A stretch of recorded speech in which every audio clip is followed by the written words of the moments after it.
Saya di Indonesia, itu yang saya ambil pelajaran, kita orang Indonesia selalu harus dunia, tidak ada akhirat sendiri. Dunia dan mau kaya di dunia kaya, selamat di dunia selamat. Jadi dunia itu harus dibawa. Kalau udah bahasanya akhirat, pasti orang bertanya, terus dunia kita gimana? Makanya begitu saya membaca sukses dunia akhirat, wah ini Indonesia ini.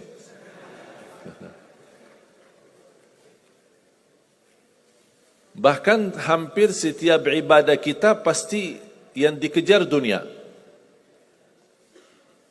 Saya sudah dakwah sebelum di Indonesia, di mana-mana, tapi baru pertama kali pas saya di Indonesia diminta amalan, gimana supaya dapat amalan mudah kerja, dapat amalan mudah urusan, dapat amalan lancar rezeki, dapat amalan. Jadi ujung-ujungnya semua untuk urus dunia. Makanya saya buatkan satu buku, habis saya sudah fahami dan belajari karakter orang Indonesia. Orang Indonesia dah mau yang ribet-ribet, mau yang mudah, yang enak dan masuk surga. Betul? Makanya saya buatkan satu buku, 20 amalan mudah tapi pahalanya sangat menakjubkan. Mudah diingat, mudah dihafal, mudah diamalkan, tapi pahalanya sangat luar biasa. Bapak Ibu jamaah sekalian,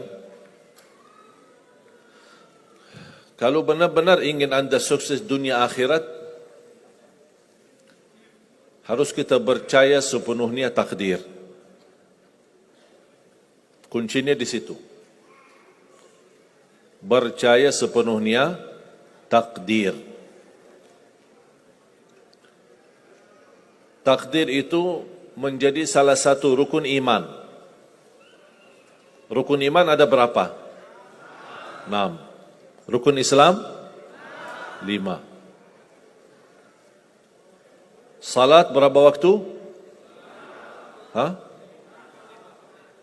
5 atau 4? Yakin 5? Soalnya benar tak salat subuh?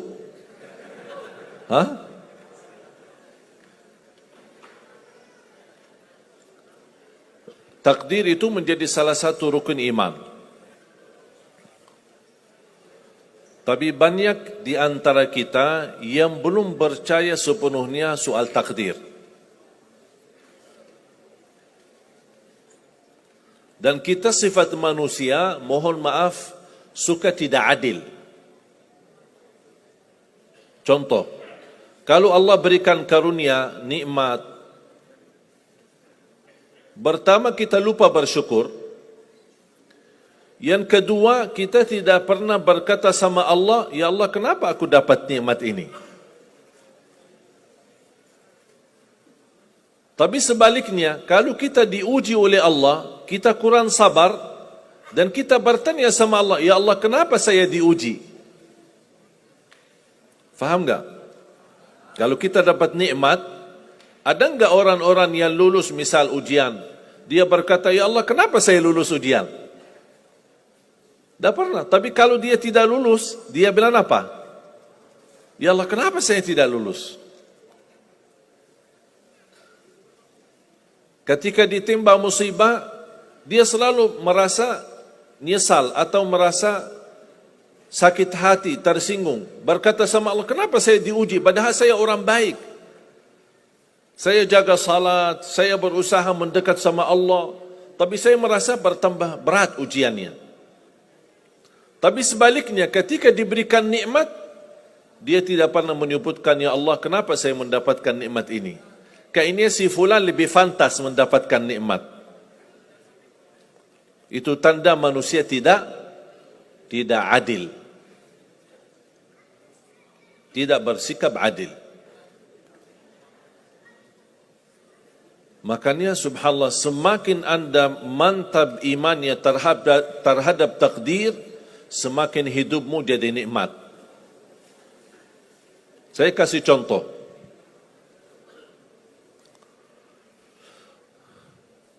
Tidak ada persoalan masalah takdir baik. Itu bukan masalah bagi kita. Justru kita bertambah senang kalau kita mendapatkan takdir yang baik. Tapi yang menjadi persoalan bermasalah bagi kita adalah takdir buruk.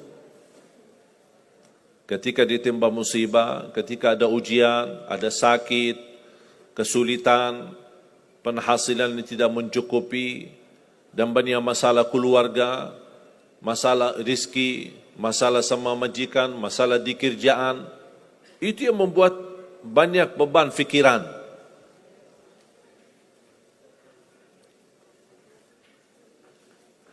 Tapi kita harus tahu, sebenarnya walaupun takdir itu ada baik, ada buruk, kenyataannya buruk, nampaknya buruk, tapi hakikahnya baik. Hakikahnya baik. Tapi kapan kita bisa tahu takdir yang buruk ini bisa menjadi baik bagi kita? Belum tentu sesaat terjadi ujian itu. Bisa jadi belakangan, bahkan bisa menjadi sekian lama baru kita tahu dan sadar ternyata takdir itu baik bagi kita.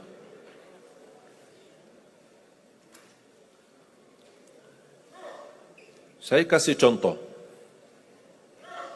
melalui cerita.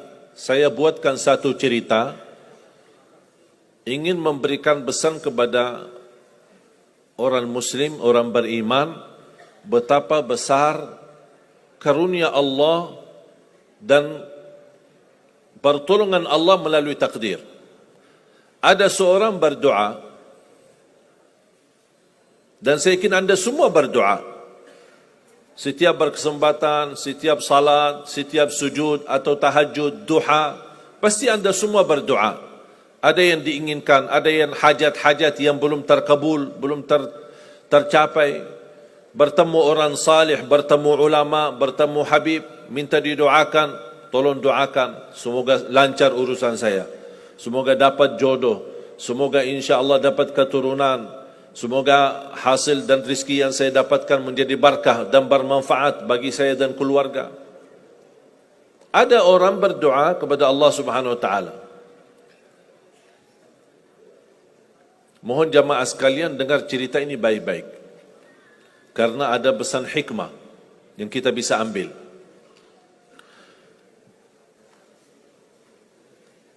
Orang ini berdoa tapi tidak melebihi selain doa meminta jodoh yang salihah, yang cantik, yang kaya. Itu aja doanya, dari yang lain. Setiap salat, ya Allah, jodoh yang salihah, yang cantik, yang kaya.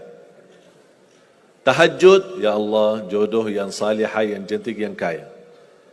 Doa pas buka puasa, itu aja doa, dari yang lain. Tidak minta ampun, tidak minta rahmat, tidak minta karunia, tidak minta keselamatan. Butuh banget ini jodohnya. Dapat rezeki sedikit, dapat kemudahan berangkat haji. Selama dia berhaji, selama dia tawaf 7 kali, itu aja doanya. Ya Allah, jodoh yang salihah, yang cantik, yang kaya. Safa Marwah sa'i, ya Allah, jodoh yang salihah, yang cantik, yang kaya. Tidak ada yang lain. Ketika satu malam dia sudah di tengah air, berjalan malam hari santai-santai di kampung sambil membayangkan jodohnya, menghayal bagaimana cantiknya. Pas di dalam perjalanan dikejar anjing. Dia lari. Dan justru anjing semakin lari semakin dikejar. Makanya kalau ketemu anjing jangan lari. Akhirnya anjing berhasil gigit kakinya, berdarah. Datang mobil ambulan dibawa ke rumah sakit. Di dalam mobil ambulan dia merasa menghadapi ujian dan dia berkata, ya Allah, selama ini saya berdoa minta jodoh yang salihah, yang cantik, yang kaya, masa dikirimkan anjing? Dia belum tahu ada apa. Dan ini yang sering kita lakukan, terlalu cepat respon dan berkata yang tidak baik ketika kita diuji oleh Allah. Sedangkan kita belum tahu apa yang akan terjadi sesudah itu. Ambulan dibawa ke rumah sakit dan subhanallah dirawat di rumah sakit seorang dokter yang cantik, yang salihah, yang kaya jadi jodohnya. Ada hikmah enggak digigit anjing? Buruk enggak kejadian itu? Buruk, digigit anjing pasti buruk. Tapi ternyata di dalam keburukan Allah menyediakan sesuatu kebahagiaan, sesuatu kebaikan, tapi kita belum tahu. Ternyata Allah sudah kabulkan doanya. Allah sudah kabul. Cuman kadang-kadang proses menabulkan doa itu ada di antara doa kita yang memang prosesnya lewat takdir buruk. Allah sudah kabul. Kata Allah, aku sudah kasih. Tapi tunggu. Seperti ini orang. Doanya terus. Ya Allah, jodoh yang salih, yang cantik, yang kaya. Jodoh yang salih, yang cantik, yang kaya.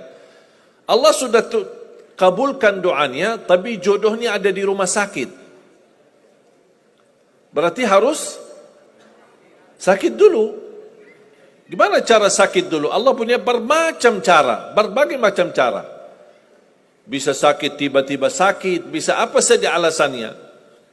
Di antaranya, tentara Allah yang ada di bumi. Semua yang bernyawa makhluk Allah. Batu dan taat kepada Allah Subhanahu wa ta'ala. Di antaranya anjing. Allah perintahkan gigit si fulan biar ketemu jodohnya di rumah sakit. Jalanin tugas. Memang kita menyesal ketika terjadi kecelakaan. Tapi kita tidak tahu apa hikmah di belakang kecelakaan itu. Dan sering saya bilang sama jamaah, mudah-mudahan Allah kabulkan semua hajat-hajatmu. Walaupun digigit. Mau enggak digigit anjing dulu?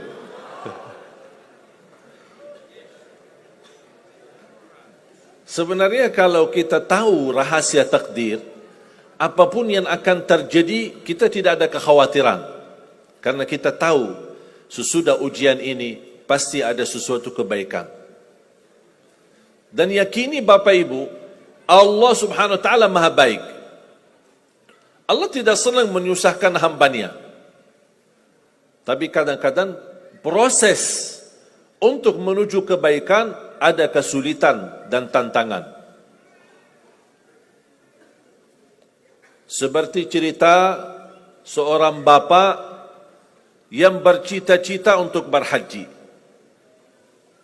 Saya bertemu seorang jamaah, usia sudah mungkin 80-an, 80 tahun lebih. Saya pas bertemu diceritakan ini marbot masjid, ahli masjid. Saya berdialog bertahun-tahun, Masya Allah, kerjaannya hanya lap-lap masjid, bersihkan masjid, jaga masjid. Saya berkata sama beliau, Pak, apa yang Bapak inginkan? Tahu enggak jawabannya apa? Saya ingin haji. Tapi saya orang tidak mampu. Doakan mudah-mudahan saya bisa haji. Saya bilang, insya Allah Pak, kalau soal haji, soal umrah, itu tidak tergantung dengan kemampuan. Ada orang yang tidak punya uang sama sekali, tapi dapat dipanggil bisa haji. Karena haji dan umrah itu hadiah dan panggilan Allah Subhanahu wa ta'ala bagi hambanya. Bahkan justru ada orang yang banyak hartanya, tapi tidak tertutup hatinya untuk ke tanah suci. Boleh kita bercita-cita, berkeinginan ke tanah suci, tapi jangan digantungkan persoalan ini masalah kemampuan. Nanti kalau saya ada uang, saya mau haji dan umrah. Belum tentu saat sudah ada uang, belum tentu haji dan umrah. Kalau belum dipanggil oleh Allah Subhanahu wa taala. Saya berkata sama beliau, Bapak kalau sudah saatnya dipanggil oleh Allah, pasti Bapak akan berhaji. Tiba-tiba saya menerima telefon dari anak beliau. Habis saya ketemu kira-kira beberapa bulan, saya terima telefon menyampaikan bapaknya kecelakaan. Kok gimana kecelakaan? Apa ceritanya? Dia bilang habis keluar dari masjid, pulang malam hari, nampaknya ada mobil, pas ayahnya lagi seberang jalan, ada mobil tidak memperhatikan, kemudian tabrak. Alhamdulillah tidak terlalu parah, cuman perlu dirawat di rumah sakit sedikit, sebentar. Saya ke sana, pergi. Rumah sakitnya di mana? Dikasih tahu alamatnya. Saya datang kunjung silaturahim. Pas beliau bertemu dengan saya, nangis dan pingin peluk saya. Dan terus saya tanya gimana? Kata beliau, ada cerita yang istimewa terjadi sama saya. Ternyata orang yang menabrak beliau, orang yang kaya.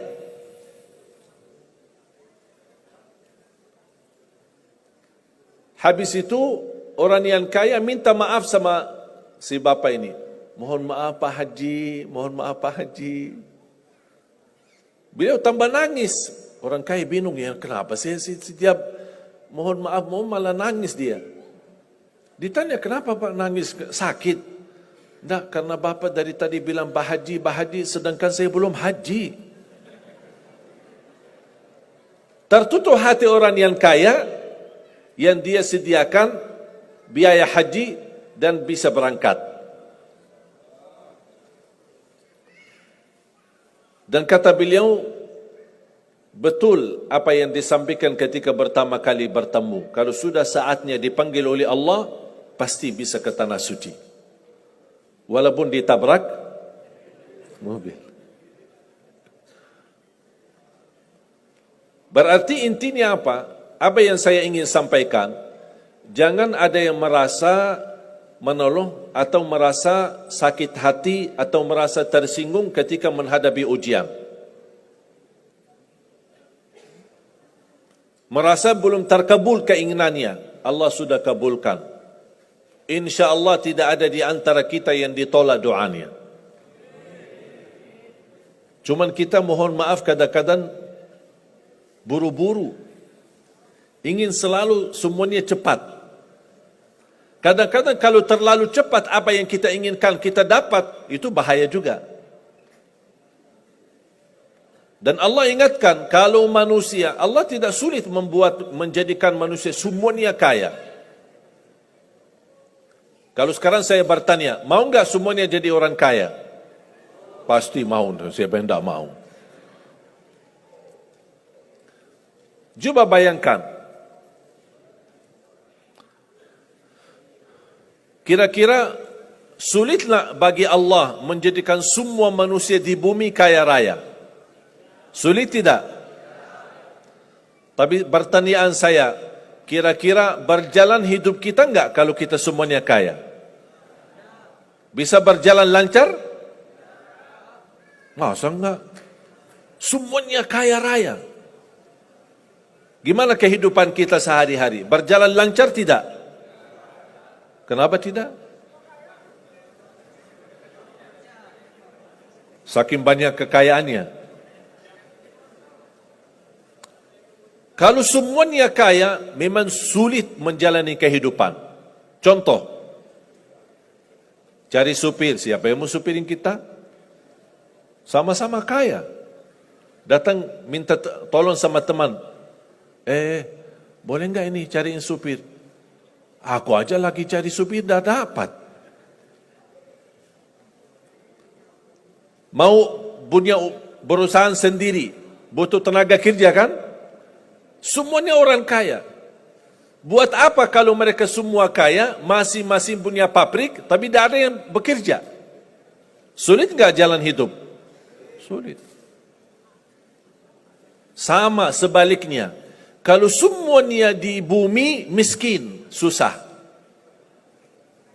Kira-kira gimana hidup kita? Ya susah juga. Tidak bisa lancar hidup di dunia. Setiap ada orang datang minta tolong, Pak, apalagi saya, Pak? Saya aja susah. Tapi makanya ada hikmah. Allah menjadikan ada yang kaya, ada yang miskin. Yang kaya menutupi kebutuhan yang miskin, miskin juga menutupi kebutuhan yang kaya. Saling mengisi. Supaya apa? Supaya dunia ini berjalan. Hidup kita berjalan. Tapi coba bayangkan, kalau semua orang kaya tidak mau membantu orang miskin.